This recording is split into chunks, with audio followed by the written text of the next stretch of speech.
Federal Drive is presented by GEHA, Government Employees Health Association, proudly providing health and dental benefits to federal employees and their families. Visit GEHA.com. When Cybercom was created in 2006, its commander was also dual-hatted as the commander of the National Security Agency. The expectation then was that the two organizations would eventually be separated. But in a world of increasing cyber threats, some argue that the current situation works just fine. Here to make that case is the chairman of the Cyber, Information Technologies, and Innovation Subcommittee of the House Armed Services Committee, Congressman Don Bacon. Congressman Bacon, thank you so much for joining me today. Thank you. You know, as we sit here in 2025, Cybercom is almost 15 years old, and it's been consistently under a dual-hat command structure between Cybercom and the National Security Agency.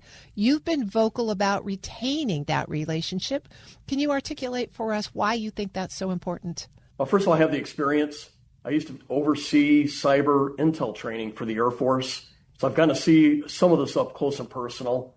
And the bottom line is NSA is the sort of the heart of what cyber does up front. For cyber attack or cyber defense, you need to have a good NSA capability that is able to exploit the adversaries' cyber communications or all their electronic data that they have. So you need NSA to be good at what they're doing to help the cyber team do the cyber attacks or cyber defense, whatever that mission is. So my point is they're integrated. You have to have an integrated NSA cyber team to do cyber. And if you pull them apart, you put a 4-star or a different commander at NSA that's different from the one at cyber, it's really easy to pull these teams apart with different priorities, and you could get a lot of dysfunction, and in the end, you're going to degrade your cyber capabilities. They're one team today, and they got to stay one team. So can you give us an example of where that's been a challenge, though? I mean, they're both big organizations. There's a lot of administration to running them. Is there any concern that you have about maybe the workload? Well, right now, you have a single 4-star that oversees both NSA and cyber. Then you have 3 stars, or the equivalent, that do the day-to-day, one at NSA, one at Cyber Command.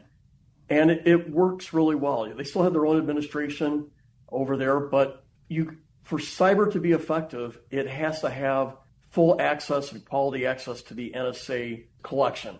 And we've always had it, or a dual hat capability, right? We've always had it. We've never had it separated. If you had it separated, I could easily see the commander of NSA saying, I'm tired of supporting cyber at the level that we're supporting.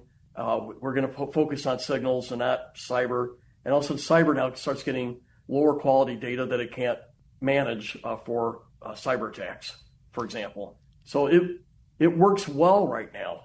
There's no reason to break them apart. Why do you think the issue keeps coming up then? Some intel people think that cyber draws resources from NSA. And so this is the only good rationale I've heard. And I've heard some that are just total baloney. But the only one that carries just a little bit of water with me is that cyber is a draw on NSA's resources, and they think it may take NSA away from its primary mission of just collection. But what these guys do, they just do collection. But without that, cyber can't do its job. Without NSA telling them that there's a cyber attack right now from China or Russia, and if you go in here and penetrate here and you can degrade that cyber attack, they can't do any of that without NSA helping them. And so this is a synergistic team from cyber's perspective. Without NSA, cyber is useless. So there were metrics in, I believe it was the 2017 National Defense Authorization Act to measure Cybercom's progress and readiness to stand on its own. Are you tracking those metrics today, and what are they telling you?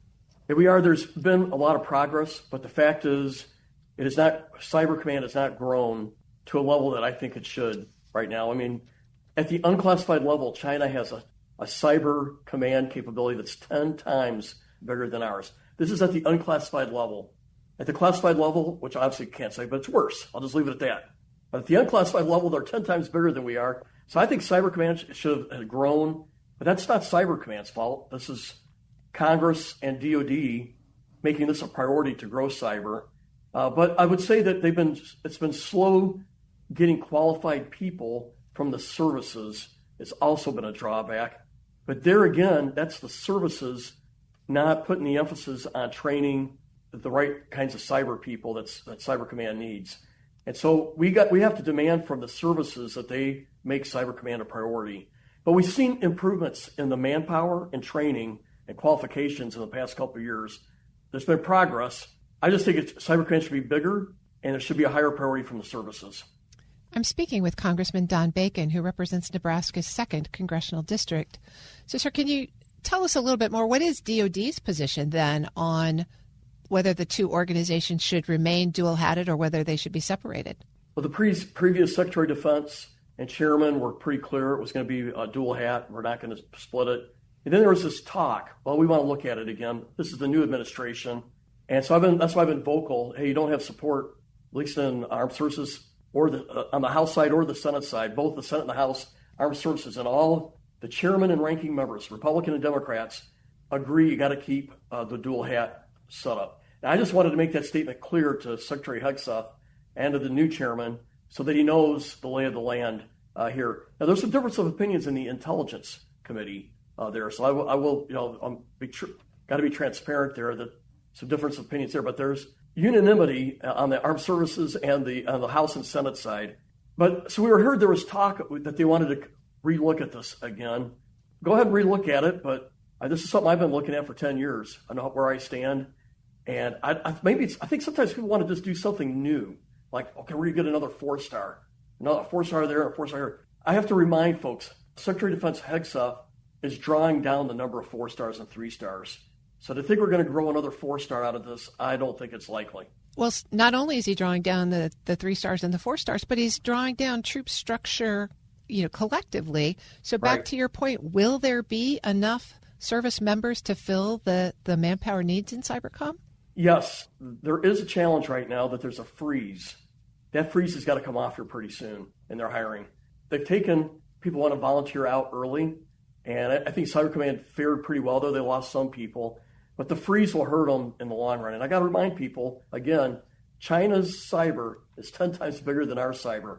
Why are we limiting the size of cyber or cutting the size of cyber when we need to have a stronger and a bigger cyber?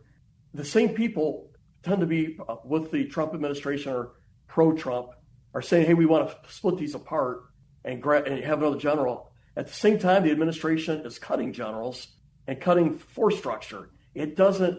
This proposal doesn't make sense with everything else that the administration is trying to do right now.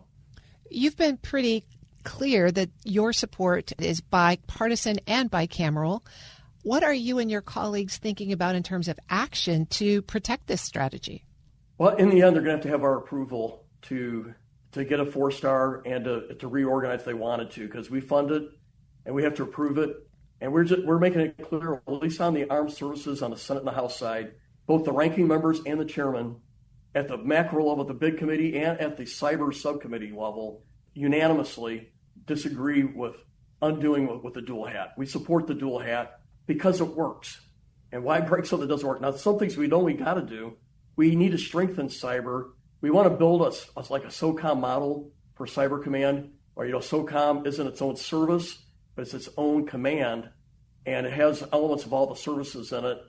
We like this model for Cyber Command, but it will only work if the services are committed to supporting it 100%. And if it doesn't work, then we're going to have to then look at a separate service. But I think that wouldn't be a wise path. The right way to go here is the services support Cyber Command and give them what they need manpower-wise and the training they need. And one of the things we've learned, they haven't promoted enough generals that have cyber experience. This has to be something in the field of view of all the services when it comes to their personnel strategy. Something along the lines of Goldwater-Nichols for joint experience? Well, right now we looked at it. There's only 2 generals that have cyber experience before they made general. And unlike General Hawk was the most cyber experienced guy we had in the military. We groomed him to be the Cyber Command commander for about a decade. Nobody could fill his shoes, and yet this administration fired him. I criticized it. There's been no explanation why he got fired. The nearest thing we heard was Laura Loomer came in and recommended it, though the administration says she had nothing to do with it, but yet all 5 names that she wanted fired were fired the next day. So I think there was obviously a connection there. But General Hawk, I know in person. I knew him as a colonel. was the best guy we could have in charge of cyber. He had cyber experience from company grade officer all the way through to 4-star general, served as the deputy, served as the Air Force component lead.